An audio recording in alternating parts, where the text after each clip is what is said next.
Acknowledging your purity. Now, no more negativity. From this moment on, no more negativity. Let me explain what negativity is. I know you know what negativity is, but you don't know the subtlety of it. Negativity is any talk or thought about your own incapacity to find the truth. Negativity is any despair in you. I can't do it.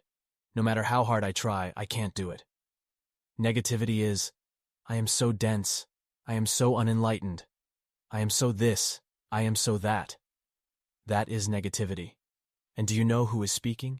It is the talker, a very dangerous animal. Really, it is not even worthy of being called an animal.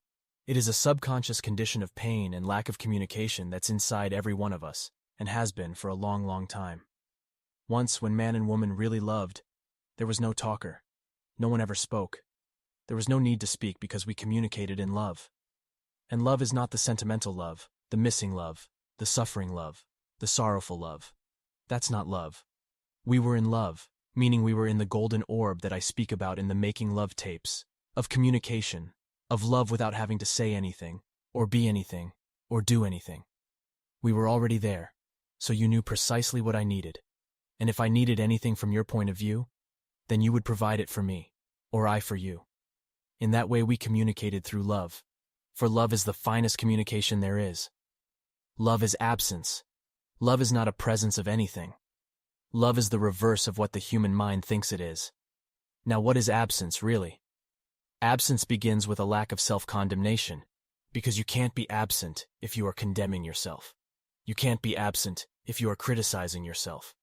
You can't be absent if you are despairing of how slow your progress is in the truth. That's not absence. That's a presence of the speaker, of the negative one, the one that's crucifying everybody on earth. No more negative talk about yourself, please. No more. So what is the alternative to this that I can hold to? The answer is very, very subtle, and I'm going to try and impart to you this enormous subtlety that is a replacement for this negativity that your mind is going to think or speak. Each of you to be here loves the truth, although you might not know all the time that you love the truth. For some of you, it's even translated into that other word, God. In loving the truth, you love God, and in loving God, all of you love life, because that's why you are here, because you love. Now that is your purity. The talker is always emphasizing the negative, but how about acknowledging the purity? Every single one of you has purity. It is obscured by this negative thinker and talker that talks so much rubbish about itself. As soon as it talks about itself, you will find it is not long before it starts to bring despair and despondency and depression. Stay with the acknowledgement of your purity. How do I do that? Because purity is nothing, you see. It's your love of truth. Your love of truth is so subtle, so fine, that you can't talk about it. All you can say is, I love the truth. I'm not sure what the truth is, but I love it. You only need to do that. And in that moment of loving the truth or acknowledging your purity, you're absent. There is a great absence in you because you don't know what you are loving. You don't know who's loving. All you know is, I just love it.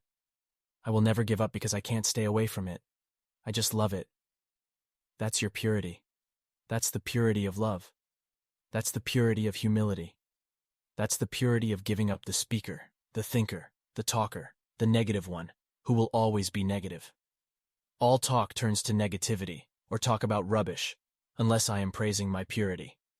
Now, do you want to know what purity is again? Because it slips off the mind like water off a duck's back. You are here because you love something, something that is inexplicable, not someone, something that's sort of nothing.